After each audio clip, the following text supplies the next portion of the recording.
Assalamualaikum warahmatullahi wabarakatuh. Perkenalkan, nama saya Dini Sapiti. Saya dari Fakultas Sains Terapan, Prodi Agroteknologi. Di sini saya akan menjelaskan bagaimana hasil dari praktek agar-agar yang disimpan di TEFA, kulkas, dan di ruangan terbuka selama beberapa hari. Pada agar-agar yang didiamkan di kulkas selama beberapa hari, baik yang terbuka maupun yang tertutup, cenderung akan mengalami pertumbuhan bakteri meskipun kulkas dapat membantu mengurangi pertumbuhan bakteri dengan menciptakan lingkungan yang lebih dingin, kelembaban, dan sedikit akses terhadap udara luar. Namun, itu tidak sepenuhnya mencegah pertumbuhan bakteri. Agar-agar yang terbuka memiliki risiko yang lebih tinggi terkontaminasi karena dapat terpapar langsung oleh udara dan bakteri dari lingkungan sekitarnya. Sementara yang tertutup dapat mengurangi risiko ini, tetapi tidak sepenuhnya mencegah. Reaksi yang mungkin terjadi pada pertumbuhan koloni bakteri yang dapat terlihat sebagai bercak atau pola pertumbuhan yang tidak normal di permukaan agar-agar. Oleh karena itu, agar-agar yang didiamkan di kulkas selama beberapa hari sebaiknya diperiksa dengan hati-hati sebelum digunakan untuk memastikan keselamatan dan kualitasnya. Agar-agar yang manis cenderung lebih rentan terkontaminasi oleh bakteri daripada yang tawar. Kandungan gula dalam agar-agar yang manis dapat menjadi sumber nutrisi bagi bakteri, memungkinkan mereka untuk berkembang biak dengan lebih cepat. Oleh karena itu, agar-agar yang manis yang didiamkan di kulkas selama beberapa hari kemungkinan akan memiliki lebih banyak bakteri daripada yang tawar. Meskipun begitu, perlu diingat bahwa hasil dapat bervariasi tergantung pada faktor-faktor termasuk kebersihan kulkas, suhu, penyimpanan, dan lingkungan sekitarnya.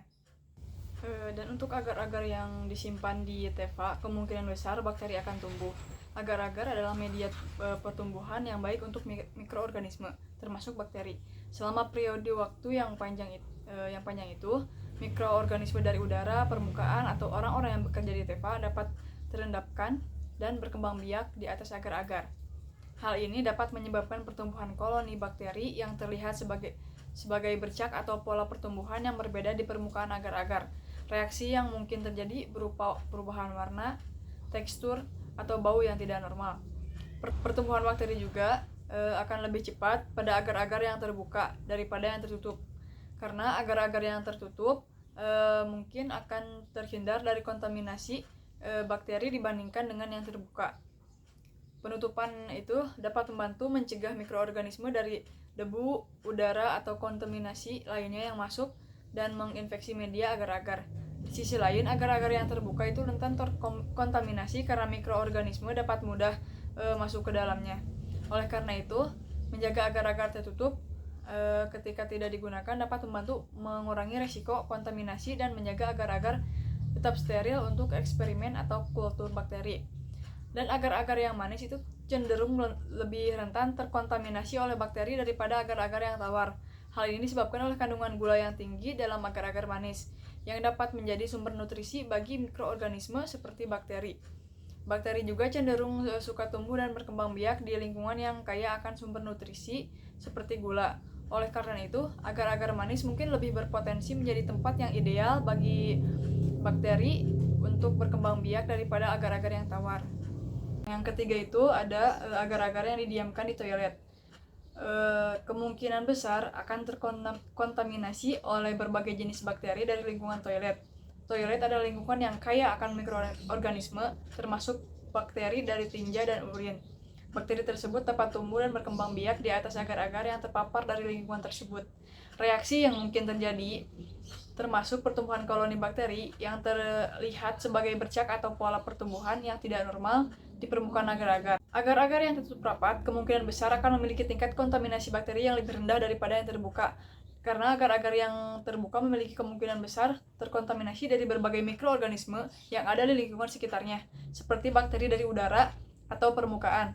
Sementara itu, agar-agar yang tertutup rapat mungkin memiliki tingkat kontaminasi yang lebih rendah karena perlindungan dari kontaminan eksternal.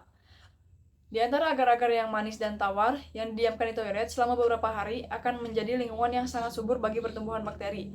Kondisi lembab dan nutrisi dari agar-agar tersebut akan mendukung pertumbuhan mikroorganisme seperti bakteri dengan cepat. Reaksi yang diharapkan adalah pertumbuhan koloni yang dapat dilihat dengan mata telanjang, serta mungkin adanya perubahan warna, tekstur, atau bau yang tidak normal. Namun, agar-agar yang terkontaminasi dari bahan toilet tidak aman untuk digunakan dan harus dibuang sesuai dengan protokol kebersihan dan keselamatan. Pada kesimpulannya, di antara penyimpanan bakteri yang paling banyak ditemukan adalah di toilet, karena terdapat banyak sekali bakteri yang ada pada toilet. Sedangkan di antara yang tertutup dan yang terbuka, yang paling banyak ditemukan bakteri adalah pada agar-agar yang terbuka, karena rentan terkontaminasi dari lingkungan luar. Dan di antara yang manis dan tawar, agar-agar yang manislah yang cenderung lebih banyak tumbuh bakteri daripada yang tawar, karena kandungan gula pada agar-agar yang manis dapat menjadi sumber nutrisi bagi bakteri. Sekian dari saya. Wassalamualaikum warahmatullahi wabarakatuh.